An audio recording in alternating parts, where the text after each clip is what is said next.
I set my coffee mug down on the kitchen counter and just listened. My son Marcus was standing by the window, his wife Vanessa beside him, both of them talking about square footage and market rates like I wasn't even in the room.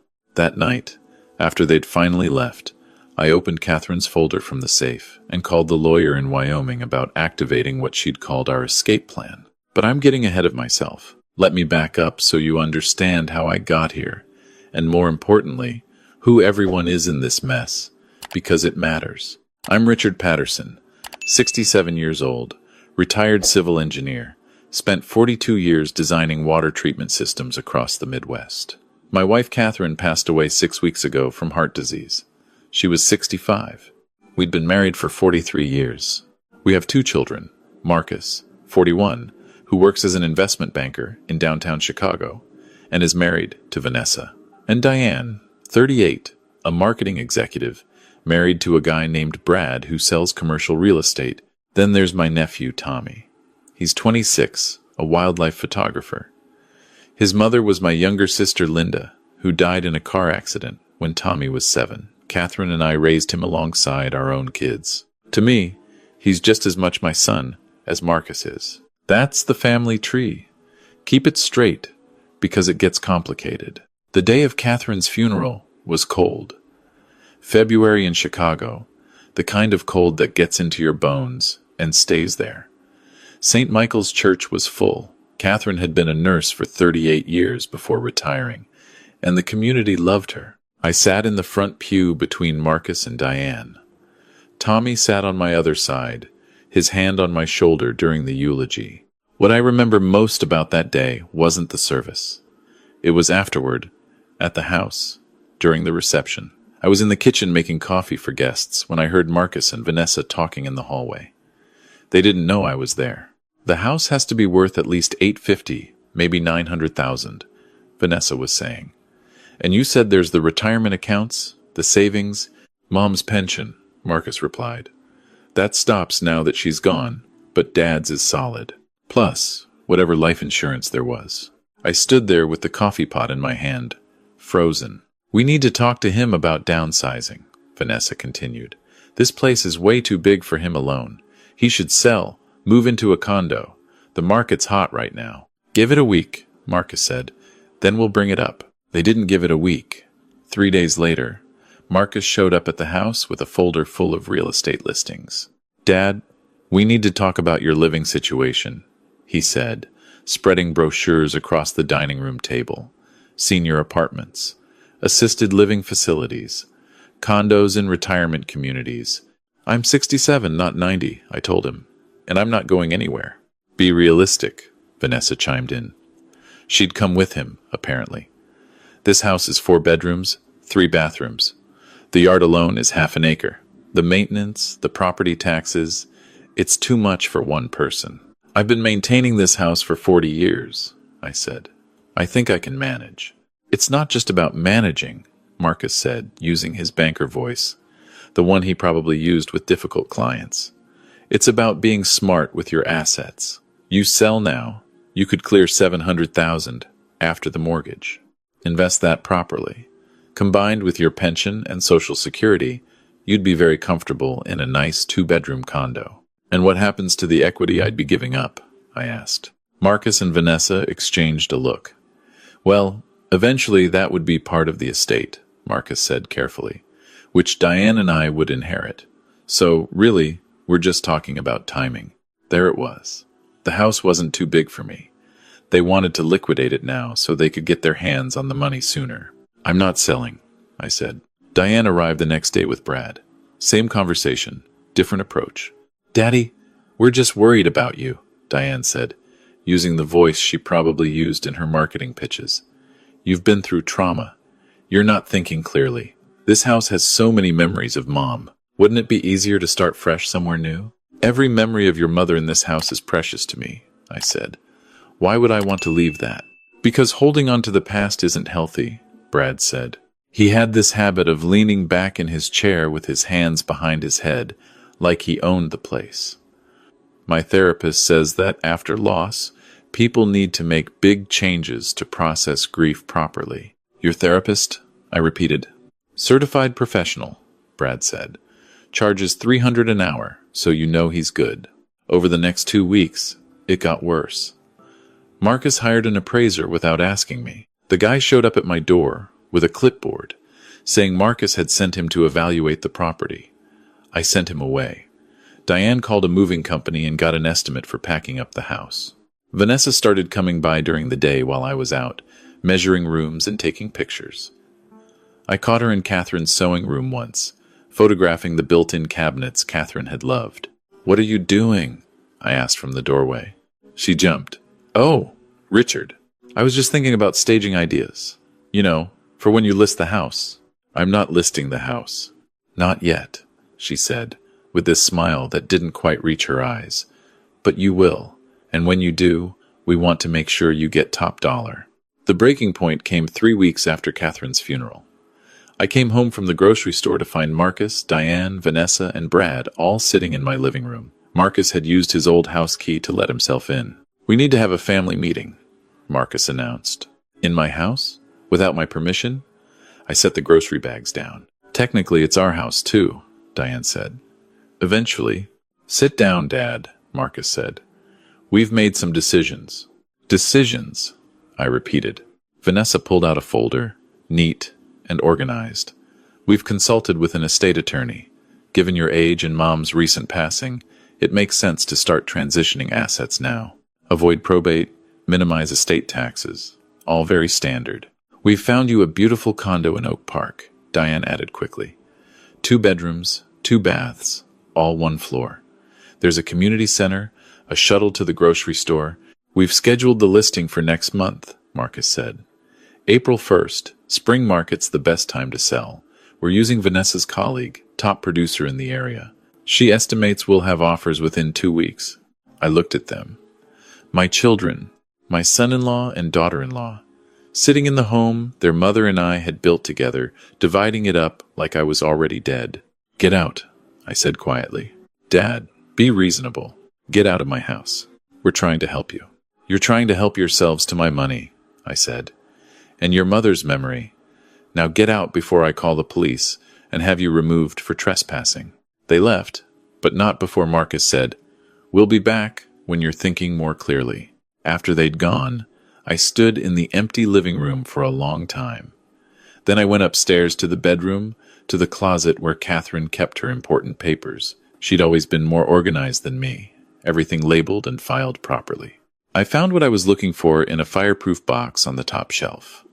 A manila folder marked, "For Richard, open after I'm gone." Inside was a letter in Catherine's handwriting, dated 6 months before her death. "My dearest Richard," it began. "If you're reading this, I'm gone, and I imagine our children are circling like vultures. I'm sorry I'm not there to see the looks on their faces when you finally tell them the truth. Here's what you need to know." I read the letter 3 times. Then I read the documents she'd included.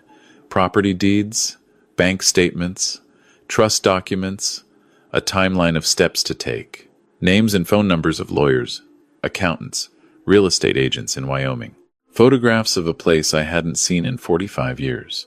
Catherine had planned everything. The next morning, I called the first number on her list, a lawyer named Sarah Chen in Jackson, Wyoming. "Mr. Patterson," she said when I identified myself, "I've been expecting your call. Mrs. Patterson established the trust 2 years ago. Everything's ready when you are." "Walk me through it," I said. What Catherine had done was this. 3 years ago, when her heart condition was first diagnosed, she'd started planning. She knew, even if I didn't want to admit it, that her time was limited. And she knew our children well enough to predict exactly what would happen after she died. So she'd taken action, quietly, carefully. The house we'd honeymooned at in Wyoming 45 years ago had belonged to her uncle. When he died 15 years ago, he'd left it to Catherine in his will. It was a 480-acre ranch in the Teton Valley, about 40 minutes from Jackson. Catherine had kept it all these years, renting it out to a local family for minimal rent in exchange for maintenance. I'd known about it vaguely, but had never paid much attention. It seemed like a sentimental keepsake, nothing more. But 2 years ago, Catherine had quietly stopped renting it. She'd hired contractors to renovate the main house completely. New roof, new plumbing, new electrical, modern kitchen, updated bathrooms. She'd had the barn converted into a photography studio and darkroom. The old bunkhouse had been turned into a guest cottage. She'd established a trust, funded with proceeds from selling some stock she'd inherited from her parents, to cover property taxes and maintenance for the next 20 years.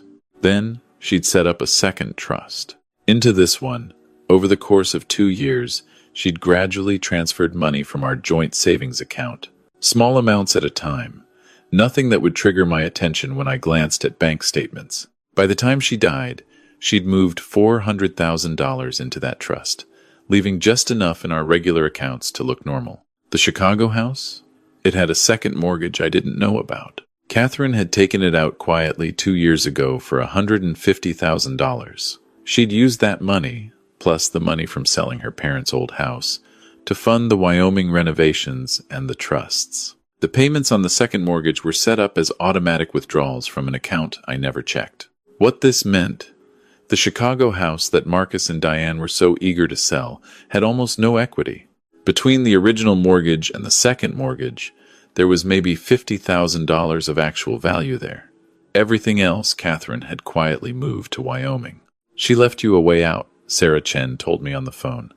And she left instructions. You're to transfer ownership of the Chicago house to Marcus and Diane immediately. Give it to them. Let them have it. Just give it to them? I said. Along with the mortgages. Both of them. They'll be responsible for the debt. The letter from Mrs. Patterson suggests you tell them it's their inheritance. Early. She thought they'd be so excited about getting the house that they wouldn't read the fine print until it was too late. I started laughing. I couldn't help it. Catherine, even in death, knew exactly what she was doing. What about the retirement accounts? I asked. Mrs. Patterson left those alone, Sarah said. They're still in your name. She suggested you might want to name your nephew Tommy as the primary beneficiary instead of Marcus and Diane. But that's your choice. And the ranch in Wyoming? Fully paid off. Completely renovated. Ready for occupancy. The trust covers all expenses. You could move in tomorrow if you wanted to. I thought about it for exactly 3 seconds. Set it up, I said. The next 2 weeks were careful choreography. I couldn't let Marcus and Diane know I was planning anything. I had to act like a grieving widower who was slowly coming around to their point of view. Marcus called to check in every few days. I let my resistance soften gradually. Yes, maybe the house was too big. Yes, maybe a change would be good. I let him think he was wearing me down. Meanwhile, I was packing. Just the essentials at first. Clothes, personal items, Catherine's jewelry, the photo albums. Tommy helped me. He was the only one I told. They're really doing this? He said when I explained what was happening. He'd come over under the pretense of helping me clean out the garage. They really are, I said. And Aunt Catherine knew they would? I showed him the letter. Tommy read it, his jaw getting tighter with every paragraph. When he finished, he looked up at me. She was a genius, he said quietly. She knew our family better than I wanted to admit, I said. What about me? Tommy asked. Am I supposed to go to Wyoming with you? Your Aunt Catherine left specific instructions about you, I said. There's a studio in the converted barn. She had it designed for photography. Darkroom, natural lighting, the works. She wanted you to have it. Tommy's eyes got wet. She did that for me? She loved you like you were her own son, I said.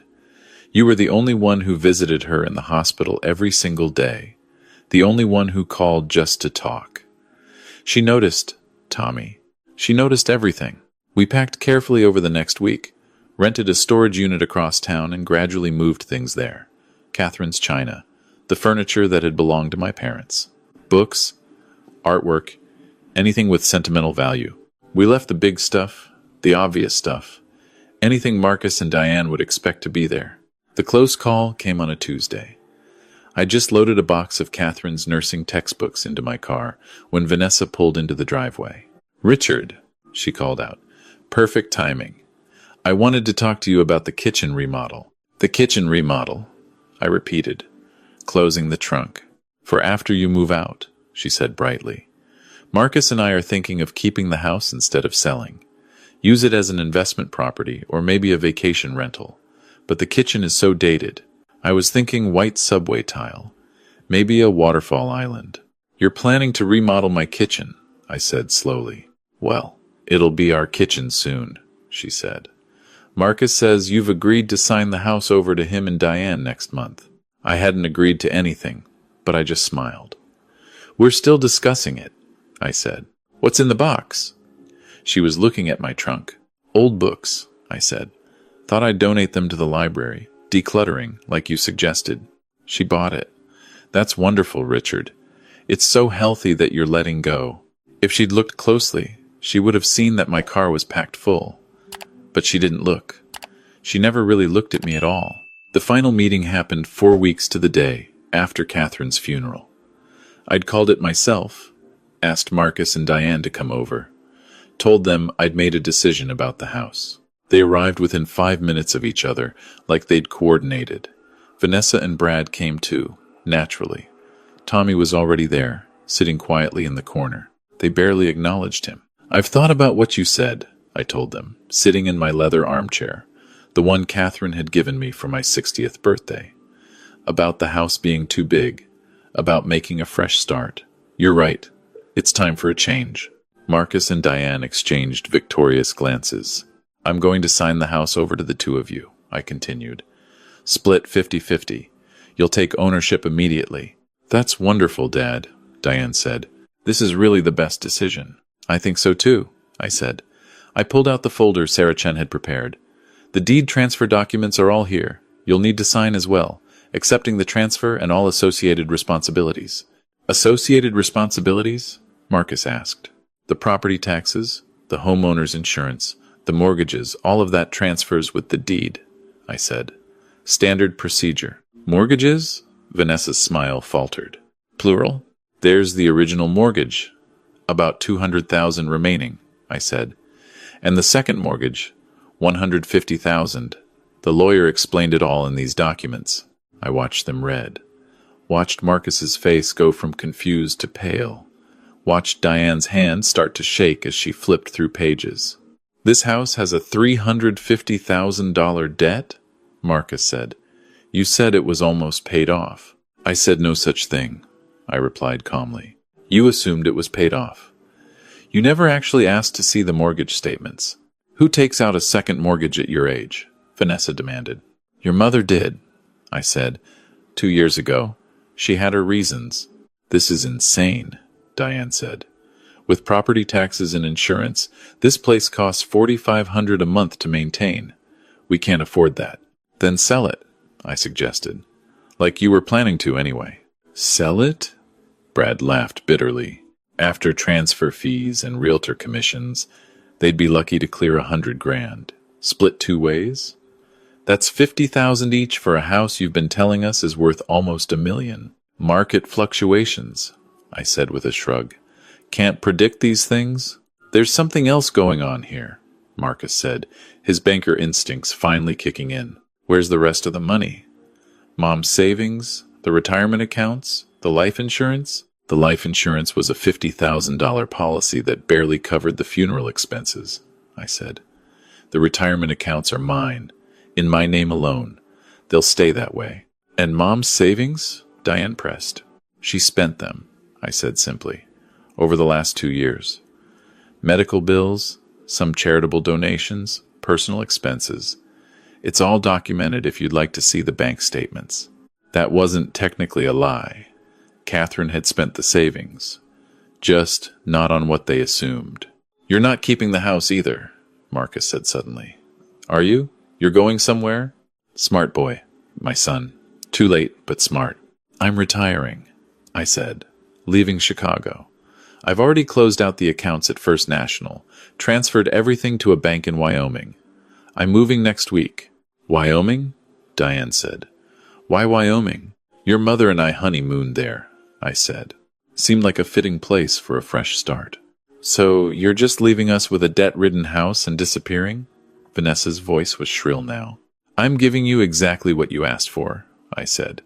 The house. Early inheritance. Just like you wanted. The fact that it's not worth what you hoped isn't my problem. This is fraud, Marcus said. We'll sue. Mom couldn't have just hidden $300,000 without my knowledge? I finished. She could, and she did. Her money, her decisions, all legal, all documented. Sarah Chen in Jackson can send you copies of everything if you'd like. She's very thorough. I stood up. Now, if you'll excuse me, I have packing to finish. The movers come Monday. You can pick up the keys from Sarah Chen's office.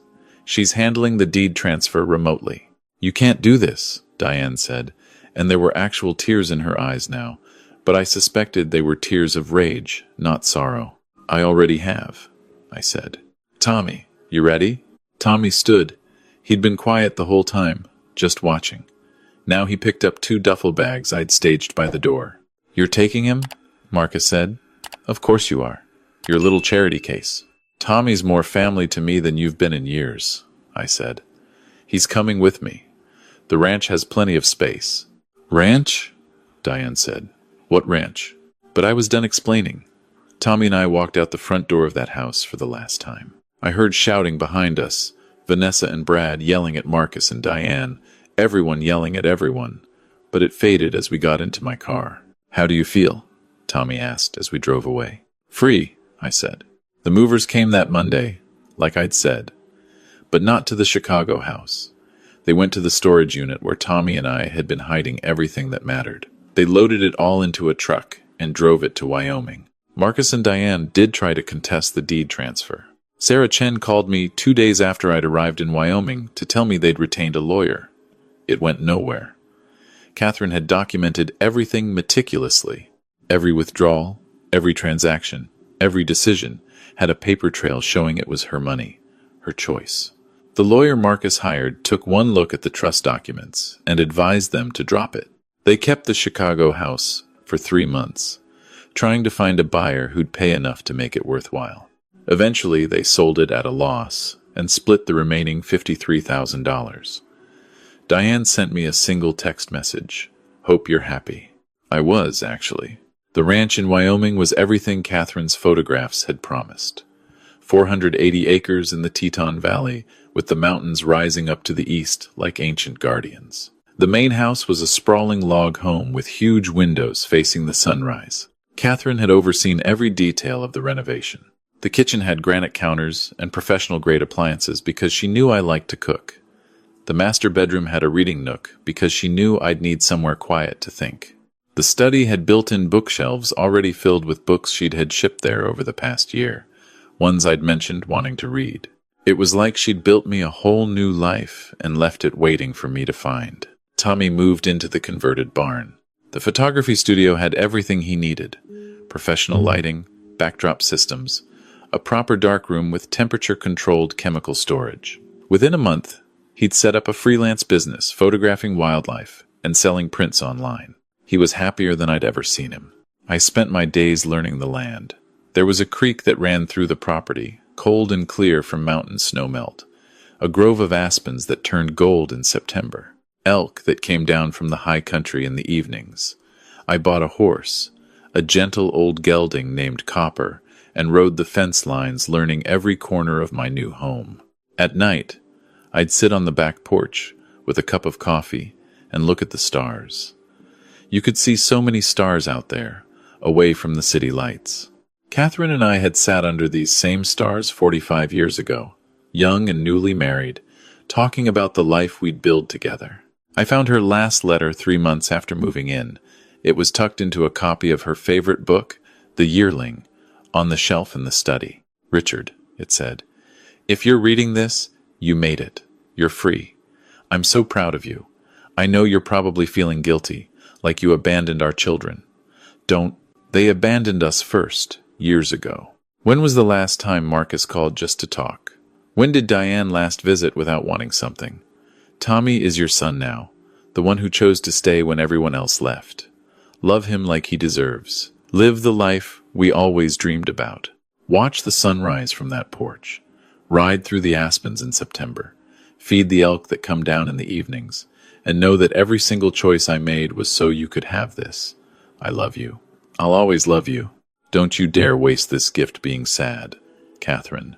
I read it sitting in the leather chair she'd had shipped to Wyoming, the same one from our Chicago living room. And I cried. Not from sadness, from gratitude, for 43 years with a woman who knew me better than I knew myself, who planned for my future even when she knew she wouldn't be there to share it. Tommy found me there an hour later. "You okay?" he asked. I showed him the letter. He read it, wiping his own eyes by the end. "She really loved you," he said. "She loved both of us," I said. "That's why we're here." A year later, Marcus called. Out of the blue on a Tuesday morning, I was fixing fence posts on the south pasture when my phone rang. "Dad," he said. His voice was different, smaller. "How are you?"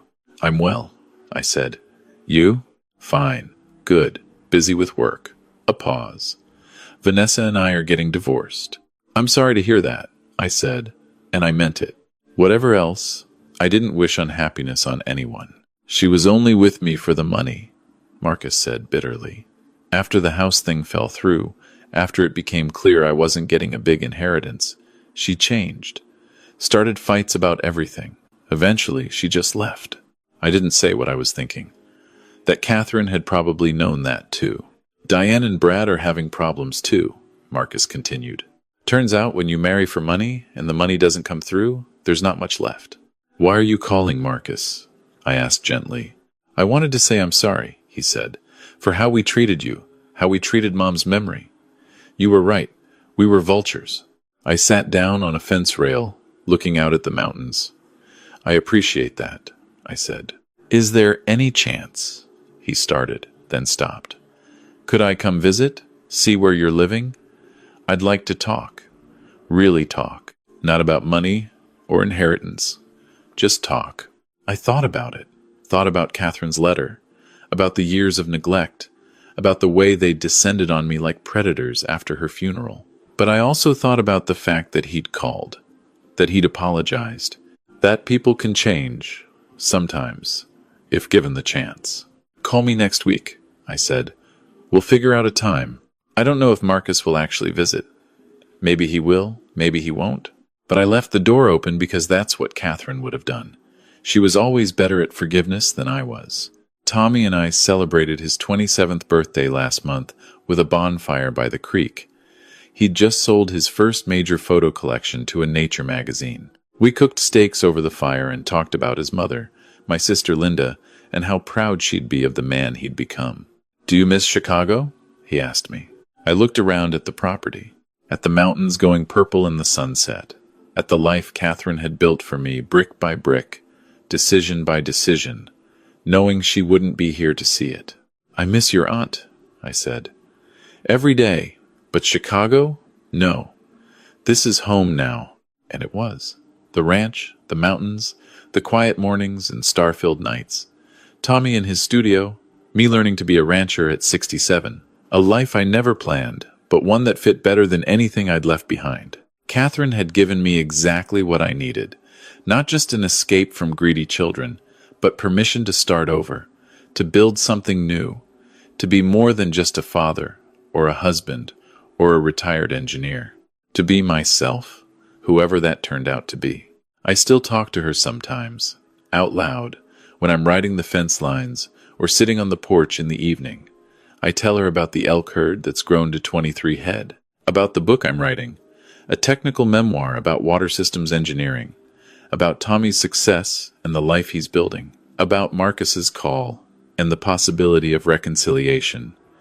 Though I'm not holding my breath, I tell her thank you, every day. Thank you for knowing me well enough to save me. Thank you for planning my escape when I didn't even know I needed one. Thank you for giving me the courage to walk away from people who loved my money more than they loved me. The sun's setting now as I finish my coffee. Tomorrow I'm riding up to the north pasture to check on the water system there. It's been making a funny sound, and after 40 years as an engineer, I can't ignore funny sounds. Tommy's going with me. He wants to photograph the wildflowers that are blooming in the high meadow. It's a good life. A quiet life. Not the one I expected when I married Catherine 43 years ago, but maybe a better one. Simpler. More honest. She always did know best.